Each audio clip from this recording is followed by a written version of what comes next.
El informativo que, si bien es cierto, por tradición, los panameños hoy rendimos tributo a los difuntos, justamente dentro de esa tradición, desde hace muchos años atrás, el presidente de la República asiste hoy con su gabinete al cementerio y allí hay una ofrenda floral a don Manuel Amador Guerrero, primer presidente de la República de Panamá. Allí se plantea un orador, hoy para este año ha sido distinguido, Rubén Castillo. Y con esto los panameños damos inicio al que denominamos el mes de la patria, toda vez que coinciden el 3, el 4, el 5, el 10 y el 28 de noviembre, coinciden estas efemérides. Está con nosotros en la mañana de hoy el profesor Romer Carriora, muy citado en estos días, justamente para conversar con él algunas perspectivas históricas por un lado y el debate que decíamos hace un momento que es casi permanente, el uso de los símbolos patrios. Profesor, buenos días, bienvenido. Bueno, lo primero, buenos días por estar con usted y estar con TVN. Bienvenido siempre acá. Sí. Profesor Carriora, hace un momento usted y yo conversábamos sobre, usted me trajo el tema acá, de los próceres, antes de entrar a hablar de los símbolos patrios. Refrésquenos la memoria. Bueno, podemos hablar de los próceres en el siguiente orden. Primero, María Osa Amador, esposa de Manuel Amador Guerrero, fue la que compra las telas en 3 tiendas distintas, va a la clandestinidad, confecciona las banderas, después se las entrega a un banquero, Germán, y el banquero dice que él no va a guardar las banderas. Es decir, que más valor tenía María Osa Amador, que era mujer, que un banquero de una empresa extranjera. Y de repente, pues, los sucesos que se dan el 3 de noviembre. Pero lo más importante de María Osa Amador no es tanto que hizo la bandera, y eso es importante resaltarlo. ¿Qué fue lo que sucedió con María Osa Amador? Esposa del primer presidente de la República. Y en consecuencia la primera dama que... la primera dama. María Osa Amador, que siempre vestía un estilo francés, parisino y de Nueva York en sus vestidos. Ella le toca una parte amarga de su vida porque su esposo Manuel Amador muere, pero muere de cáncer en los huesos, así que ella tiene que vivir con los pocos recursos que tiene. ¿Y usted cree, profesor, qué es lo que sucede a esta prócer creadora de la bandera en que ningún hombre se atrevió a coser la bandera y comprar las telas? Se tuvo que ir para Europa, no tenía dinero, quedó sin dinero y se tuvo que ir a los Estados Unidos a refugiarse y murió sin dinero, murió pobre. ¿Cuáles son los reconocimientos que le hacemos? Esa imagen que tenemos, pero la vida de los próceres no ha sido nada halagador. Se conoce muy poco. ¿Qué pasó con ella después? Ella murió en los Estados Unidos. Con una particularidad. Sin pensión. Cuando usted me dice que Manuel Amador Guerrero muere de cáncer, que su viuda y la primera dama de la historia de este país se tiene que ir no tiene porque no tiene dinero. No tiene apoyo económico. Eso es un alto contraste con la clase política de hoy en día. Bueno, es costumbre, tradición o cuestión genética de comportamiento, no sé. Pero sí es lamentable que en la historia de Panamá sucedan esto y es necesario decir la historia, no la historia maquillada, sino la verdadera historia. La verdadera historia. Aunque no hay historias verdaderas para algunas personas. Pero hay una sola, historia, ¿no? Aquí tenemos... la siguiente imagen es de Manuel Encarnación Amador. Él es el hijo de Manuel Amador Guerrero, nace en Veraguas, es el hijo natural, ese no es el hijo de... ¿No es hijo de matrimonio? No es hijo de matrimonio, nace en Veraguas cuando Manuel Amador Guerrero estuvo en Veraguas ocupando algunos cargos públicos y después se fue como senador a Colombia. Manuel Amador Guerrero, una personalidad interesante, miren, pintor de talento, contabilista y una cosa muy interesante, profesor, fue ministro de Hacienda y Tesoro. Pero ¿cuál es la importancia de ser ministro de Hacienda y Tesoro? No que manejó las cuentas, sino que lo hizo ad honorem. ¿No cobraba? No cobraba. ¿Cuántos hoy podíamos ocupar un puesto ad honorem de ministro o de una posición importante sin cobrar un centavo? Después se va a París, se va a los Estados Unidos y estudia pintura. Él sigue la carrera de pintura. Cuando llega a Panamá, nadie se acuerda de él. Nadie, absolutamente nadie. Y nadie sabe, él va por las calles y nadie sabe que él pintó la bandera, que dibujó la bandera. Y Manuel Encarnación Amador, ya a los años bastante avanzados, él tiene que recorrer los cafés de la avenida de la Plaza 5 de Mayo pidiendo 25 centavos para tomar café. Como lo habían votado la Contraloría General de la República al creador de la bandera nacional, lo votaron. No es que le dieron vacaciones ni nada, ni menos 13º mes, porque en ese tiempo no había 13º mes. El hecho que lo votan. Entonces, ¿qué hace Manuel Encarnación Amador, el creador, el que dibujó nuestra bandera? Él se va y lo nombran de profesor de pintura en la Escuela Nacional de Pintura y lo meten en un cuartucho. Cuartucho es algo indeseable para él, para la categoría que tenía. Tal cual la palabra lo dice. Pintor reconocido internacionalmente, de gran talento, hace la bandera. Entonces él tenía problemas de las piernas, de la gota, y no caminaba bien y tenía que caminar por el barrio por la Central y la Plaza 5 de Mayo, se tambaleaba de un lado para otro porque estaba muy enfermo. Y todos podían pensar que el gran creador de la bandera iba a ser ayudado por el gobierno. No lo ayudaron.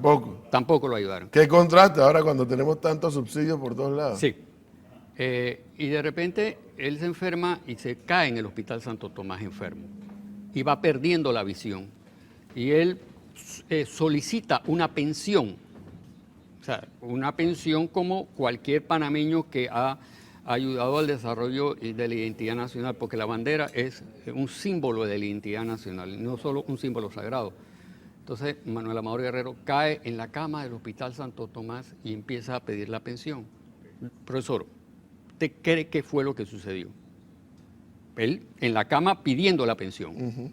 O sea, tú estás enfermo, tú eres el creador del principal símbolo nacional de la bandera, el que todo mundo zarandea en los juegos de béisbol y se lo ponen como quieran.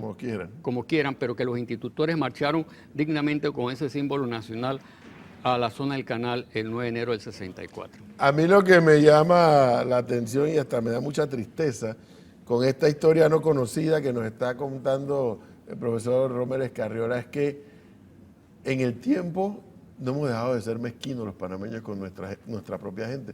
La mayoría de los monumentos de esta ciudad de Panamá están dedicados a extranjeros y no a panameños.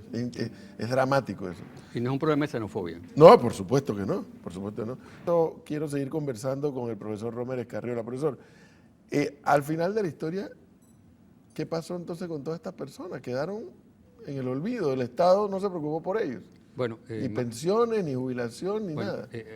Gracias por retomar otra vez la línea esta. Y esto no es hacer mala historia, no es recriminar el pasado, ni menos a las personas, ni menos a los gobiernos anteriores.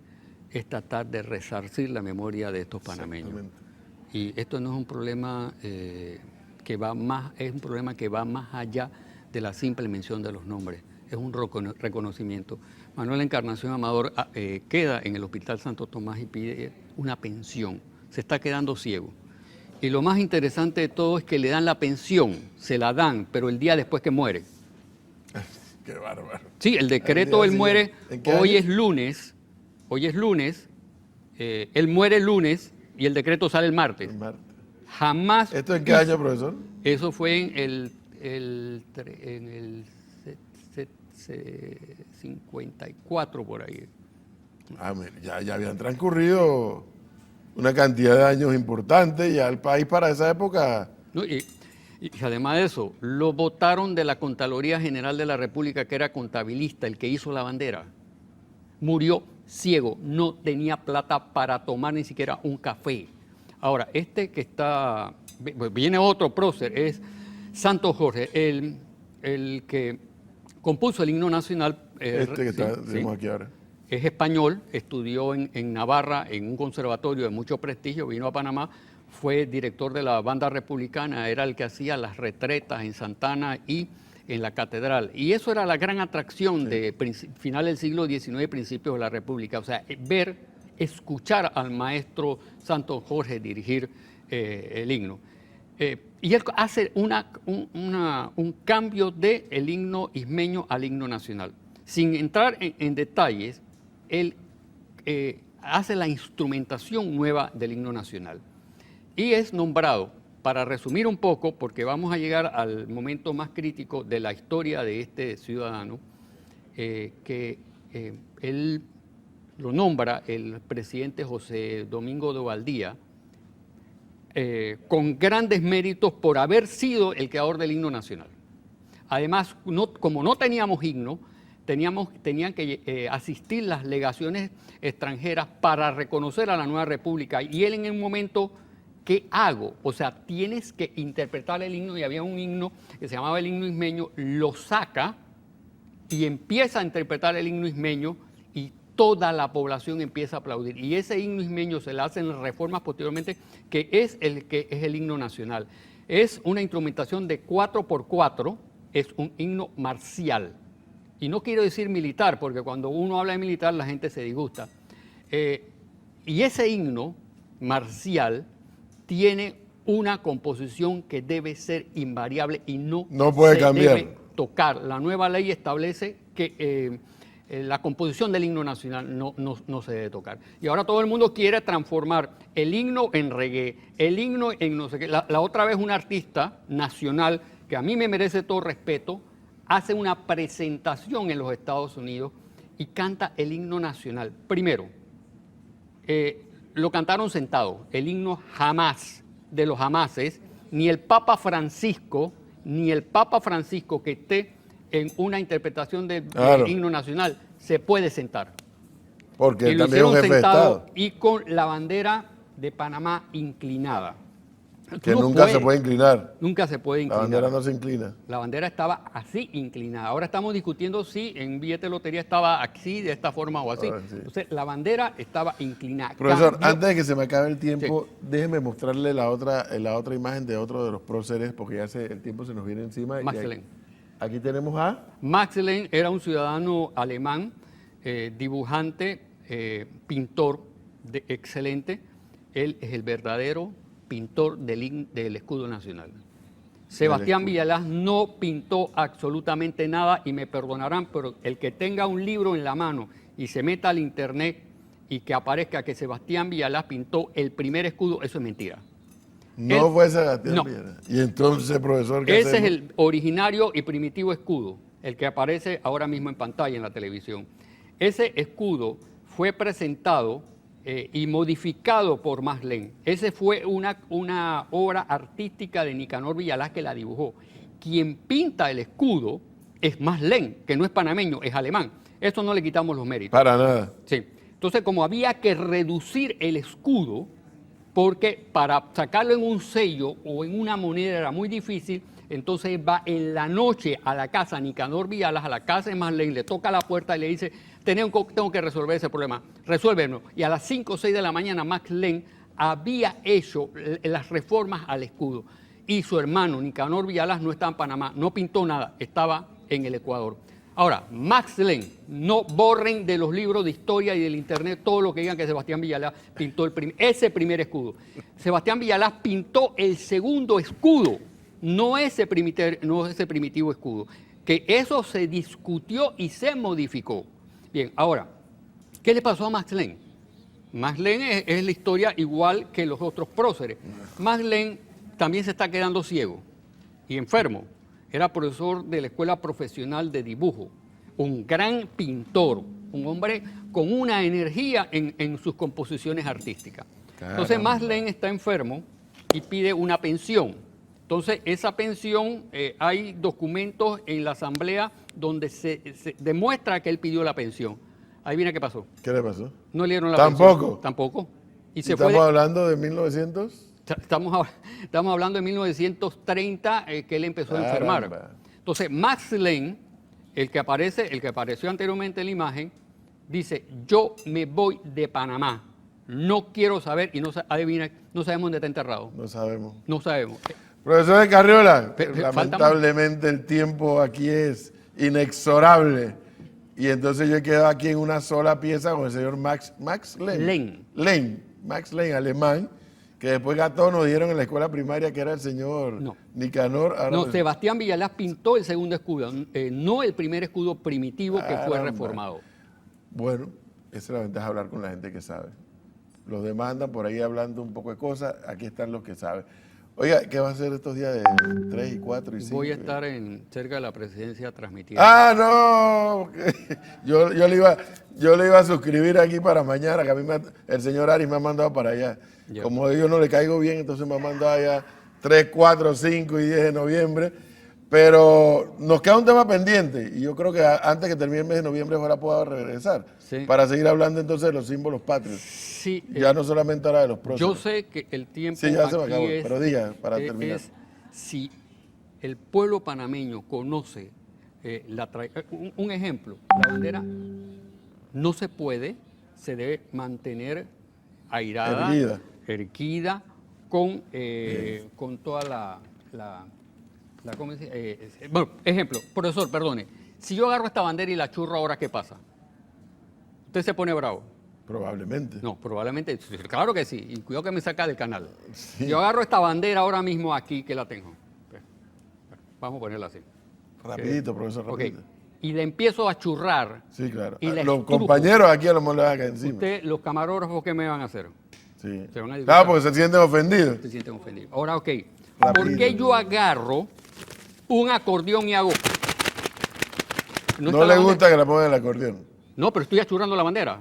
Ese es un tema que quiero conversar con usted antes que termine el mes de noviembre. Okay. ¿Le parece? ¿Cómo no? Voy al cambio. Profesor, muchísimas gracias. Realmente valiosísimo el aporte de hoy.